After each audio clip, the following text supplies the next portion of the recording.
Today's topic is conditional probability, which can be a little confusing, but I'd like to start with a story about how it can be used in brilliant ways. So it has to do with the Kardashians. The Kardashians didn't become famous with Kim. It actually started with their father, Robert Kardashian. He was a brilliant lawyer, and he really became famous during the O.J. Simpson case in 1995. Now, this is a pretty bleak case, so excuse the darkness of the situation.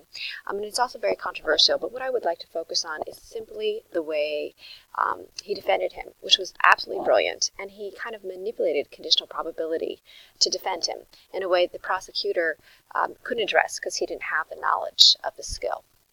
So O.J. was accused of murdering his wife. And the defense lawyer said, Robert Kardashian said, that 99% of the time, men who beat their wives don't end up killing them. Therefore, even if O.J. Simpson beat his wife, it's almost certain that he didn't kill her. So this is an amazing argument. With this, you can't be, there actually remains a doubt of whether he really killed them. Because 99% chance, basically, that he didn't. But that's sort of simple. This isn't looking at the whole thing, and this is where Kardashian was so brilliant. The prosecutor didn't look a little bit deeper, because that's not quite what the situation was, okay? The situation was a little different. 99% of the time, men who beat their wives don't end up killing them. However, of the wives who are beaten and later killed, 90% of them are killed by their husbands. So, do you see the difference? Do you see the difference? Basically, this is conditional probability, with the condition being that his wife was in fact killed. We're not talking about this enormous population of women who are beaten. We're actually looking in this case at the case of beaten and killed. The prosecutor did not realize this, so Mr. Kardashian was able to make this incredibly strong argument.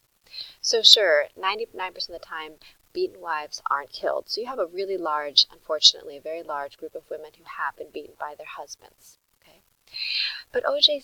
Simpson's wife is not in this huge group because his wife was killed. We're no longer talking about 99% of the cases where the wives was because she did not live.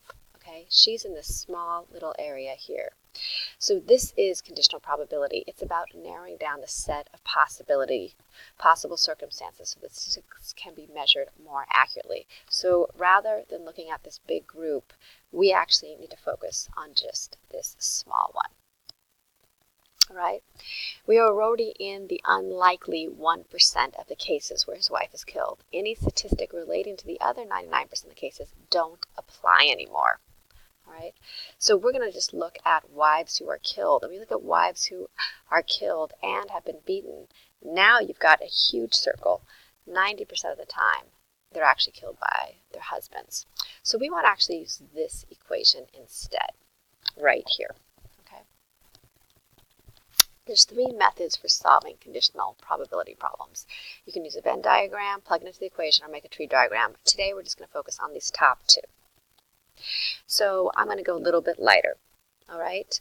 Mr. Kardashian did a great job on arguing that case. The prosecutor did not have the knowledge of probability, so was not able to come back with that argument about the, in fact, that we were looking at a much smaller population. But we're going to go, let's kind of move away from these thoughts and actually go to just vacations. So we're going to go really light. Vacations in Mexico and France. So the probability that Sue will go to Mexico in the winter and to France in the summer is 40%. 0.4 is the same as 40%. The probability that she will go to Mexico in the winter is 60%.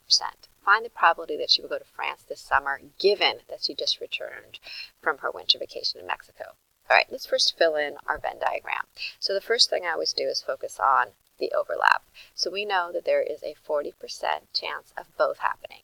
So how much is left for Mexico? She has a 60% chance of going in Mexico. We already have 0.4 there, so that would mean that we have 0.20 here. All right.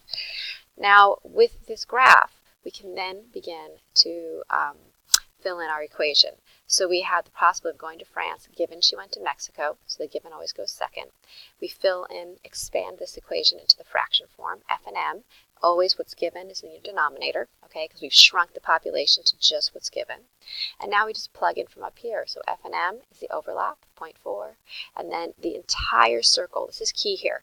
M is the entire circle, so I have to add these two together. That's 0.6, and you get 66.67%. Okay, let's look at another situation. You roll a die. What is the probability probability of getting a number less than 5 if you know the number's even. So let's first fill in our Venn diagram. Okay, the overlap, less than 5 and even. That would be the numbers 2 and 4. What else would go here? Even is also 6. And then less than 5, you have 1 and 3. So for whatever reason, 5 would probably be right out here in that rectangle. So now let's actually look at the equation. Okay. So we have the probability of less than 5 given it's even. We expand it out. You always want to write the letters expanded out. So less than 5 and even over probability of even. I'm going to plug that in. I had 2 numbers out of 6 are even, and the numbers, are less than 5 and even. And the numbers that are even, the entire circle, that is 3 numbers out of 6. When I do the math, I get 66.67%. Okay, so now I'm going to look at method 2, which is using a table. So here we've got a table about people playing football or not playing football and their gender and our totals. Okay, so our first question would be, if you randomly select a football player, what is the probability that it is a boy? Now this is kind of hard. I didn't give you a given, so this is a conditional probability. Conditional probability means there's a condition already set. There's something we already know. And I actually told you something you already know. I didn't do the same wording, but I said if you randomly select a football player. So I know I have a football player. Okay, so I know that they play, and I want to know if it's a boy. So the thing that's given is here. The thing I want to find out goes right there. I'm going to expand it out to boy and play, and then play. And now I'm just going to look at my table to fill it in. So to find how many people play, that would be total people play, 54. And to find the number that boys and play, that would be 42. And I just turn that, plug that into the fraction and solve it, and I get 77.78%. Here's another question. If they don't play, what is the probability that they are a boy? So for this one, I need to set up my probability statement again. There is something given. The wording's a little funny, but I know they don't play. So my probability sentence would be probability, given they don't play, that they are a boy. I expand that out, and now I'm going to plug in the numbers. So I can see that don't play, that's 56 don't play, and boys that don't play would be 33. I plug that in, and I end up with 58.93%. All right, so these are the 2 methods we have right now. We have an opportunity to practice these on the book. So I hope this video is helpful for you. You can also see a video on how to solve all of these problems. Enjoy.